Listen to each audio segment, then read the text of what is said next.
This is CNN, the most trusted name in news. CNN Chile Radio. Podcast. Siempre. Siempre.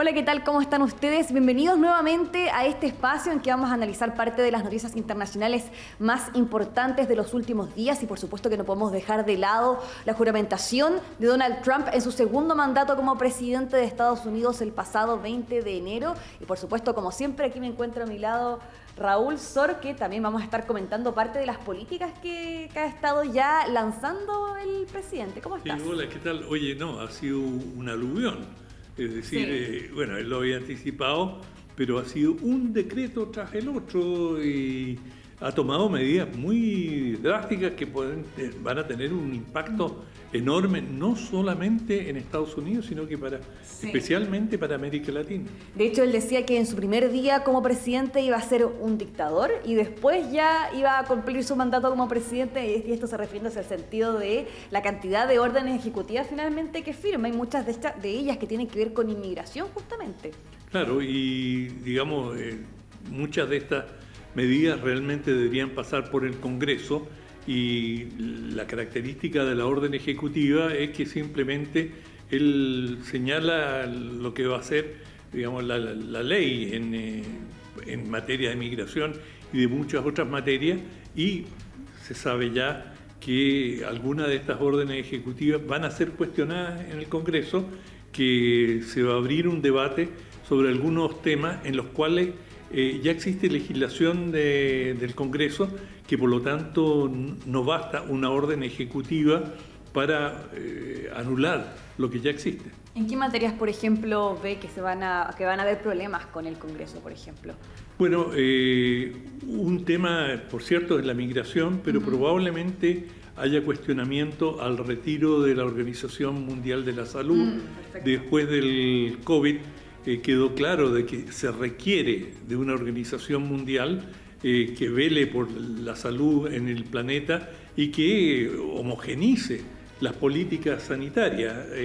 En el caso del COVID fue patente, y si bien pueden haber algunas críticas a cómo se llevó y que hubo un cierto atraso por parte de la OMS, la Organización Mundial de la Salud de Naciones Unidas, de todas maneras es vital. Por lo tanto, y también en materia de cambio climático, el Acuerdo de París, del cual ya había renunciado en su primer mandato, se había retirado Estados Unidos bajo las órdenes del presidente Trump. Ahora nuevamente él plantea que se va a retirar, pero digamos, Estados Unidos ha venido experimentando unos desastres ambientales como son los incendios en California. Claro, es un golpe entonces en temas climáticos y también en temas de salud lo que estamos viendo con estas órdenes ejecutivas que firma entonces, y de todas formas en el caso, por ejemplo, de la OMS, no es una medida que inmediatamente va a asegurar el retiro de Estados Unidos, sino que también tiene que pasar un tiempo para que eso ocurra. Un año. Exactamente, alrededor de 12 meses entonces para que eso recién suceda. Claro, y por ejemplo, otra de las medidas que le ha prometido y que ya ha sacado una serie de decretos es liberar la explotación de petróleo en circunstancias que la utilización del petróleo es cada vez más cuestionada y que hay una baja en el mundo en el consumo, no necesariamente la explotación. Y bueno, él ha usado esta expresión drill, baby, drill, es decir, perfora, nena, perfora. Claro. Quiere decir, explotemos más y más petróleo. Y el petróleo es sinónimo de CO2, de dióxido de carbono, que es el principal gas de efecto invernadero que nos lleva al calentamiento global. Sí, un golpe definitivamente en ambas materias. Ahora, otra orden ejecutiva que seguramente va a tener problemas y que de hecho ya está teniendo problemas con la justicia es lo que tiene que ver con la ciudadanía por derecho de nacimiento, de que lo que ha buscado ahora Donald Trump con esta orden es quitársela a los hijos de inmigrantes ilegales o de personas que, por ejemplo, están de vacaciones en Estados Unidos, digamos, y tienen su hijo en Estados Unidos, es decir, ya no podrán recibir la ciudadanía por derecho de nacimiento, en el fondo por haber nacido en territorio estadounidense. Claro, es lo que se denomina el jus solis, el derecho de la tierra, que en forma automática, y eso en la mayoría de los países del mundo, si tú naces en un país tienes el derecho a la nacionalidad. Los únicos que están excluidos de esto son los que están en cargos diplomáticos. Y bueno, habrá que ver cómo... Pero esto ya se ha planteado que va a ser cuestionado en el Congreso, ya se ha abierto un debate y hay muchos que se oponen a esta medida, y Estados Unidos, que tenía históricamente la reputación de ser un país de brazos abiertos a la inmigración. Digamos, la Estatua de la Libertad está construida precisamente para dar la bienvenida a refugiados, a inmigrantes que requerían de un país cuando hubo tantas persecuciones y guerras en Europa, y también miseria. Bueno, Estados Unidos fue un país de acogida, no siempre el mejor. Con el tiempo, claro, la gente se asimiló, pero ahora hay una actitud particularmente hostil y especialmente hacia América Latina, y Trump ha declarado en forma explícita: a ellos no los necesitamos. Sí, lo dijo explícitamente, exactamente. Sí, bueno, y con el tema de esto de la ciudadanía por derecho de nacimiento, es algo que está garantizado en la Constitución, y estamos viendo de que ya está siendo impugnado, de hecho, en tribunales. Por ejemplo, en el caso de California, el fiscal general incluso hablaba de una medida antiestadounidense, y ya se están presentando entonces recursos para que no se pueda llevar a cabo, al menos de forma estatal, ¿no es cierto?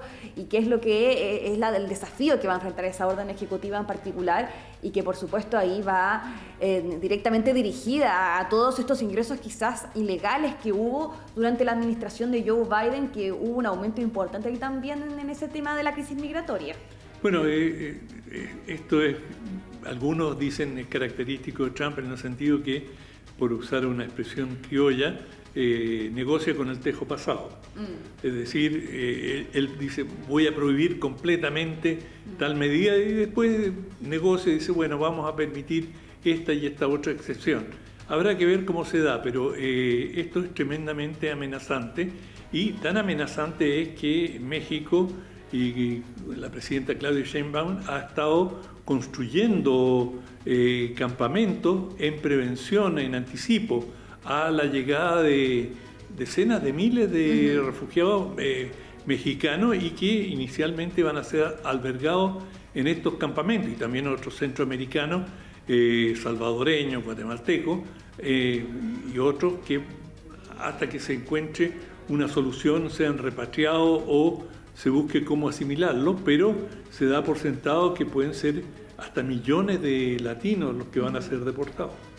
Sí, justamente, de hecho, hay otro punto también que tiene que ver con estas órdenes que ha firmado. Había una aplicación que se llamaba CPV One, que era una aplicación que le permitía, por ejemplo, a los inmigrantes agendar citas para poder solicitar asilo en Estados Unidos en 8 puntos de entrada en la frontera, y todas esas citas que se habían agendado fueron canceladas. Además, se inhabilita la aplicación, por lo cual, imagínate la cantidad de gente que durante meses esperó por una cita y finalmente le fue cancelada. Y también entonces es el problema que va a tener que enfrentar ahí Claudia Sheinbaum en México, debido a la cantidad de gente que finalmente quedó un poco en el limbo o parada, quizás incluso en ciudades fronterizas, que ya no va a poder recibir esta cita que estaban esperando entonces para poder solicitar asilo también. Efectivamente, hay una situación muy compleja, y bueno, siendo Estados Unidos el destino principal de muchas migraciones desde Centroamérica y también de Latinoamérica, muchos colombianos, venezolanos. Particularmente, sí. Del Cono Sur es un poco menos, pero bastante menos. De manera que se presenta ahí una situación muy, muy crítica, y hasta ahora Claudia Sheinbaum lo ha tomado con cierto humor, diría, esta idea que ya ha firmado un decreto cambiándole el nombre del Golfo de México al Golfo de América. Y ella, bueno, respondió con humor, pero ya ha tomado todas estas medidas que también tienen un tono expansionista y muy amenazante, especialmente de cara a Panamá.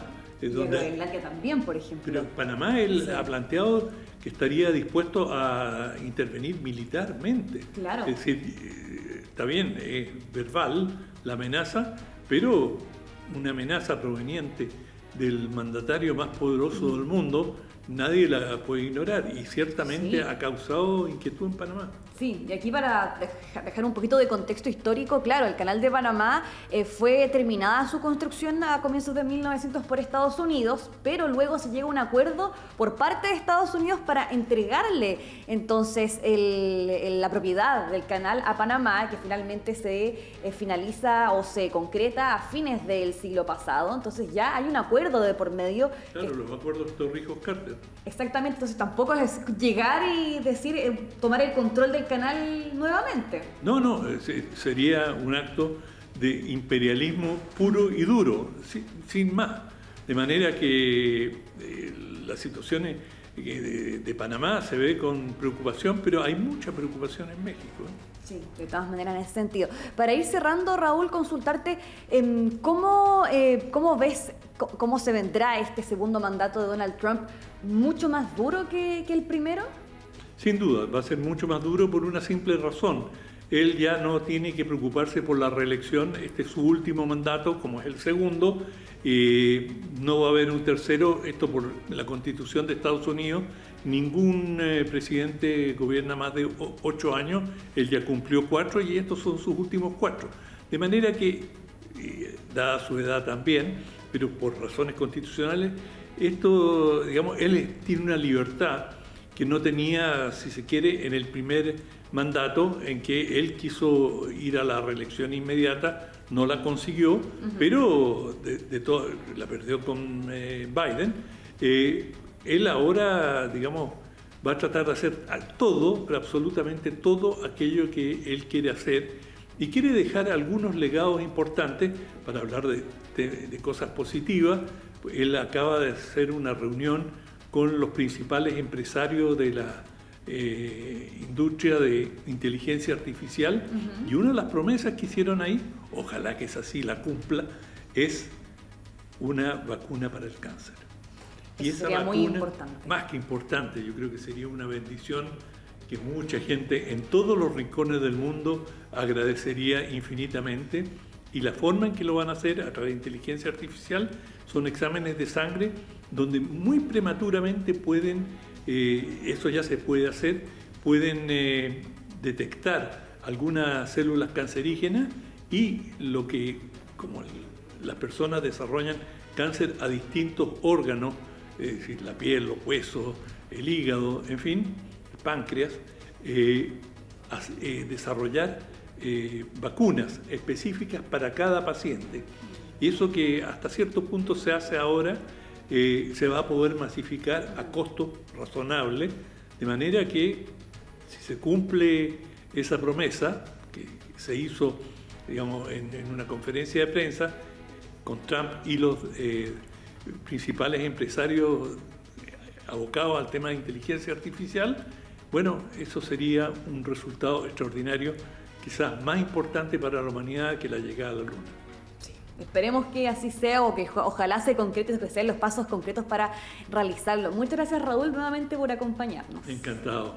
Bien, Chao. vamos a estar bien atentos a distintas noticias internacionales, pero por supuesto lo que sucede en Estados Unidos que nos genera particular atención, así que muchas gracias nuevamente por acompañarnos. Aquí nos despedimos. Chao, Raúl, y que estén Chao, muy bien. igual. Ustedes también. Chao, chao. This is CNN, the most trusted name in news. CNN Chile Radio. Podcast.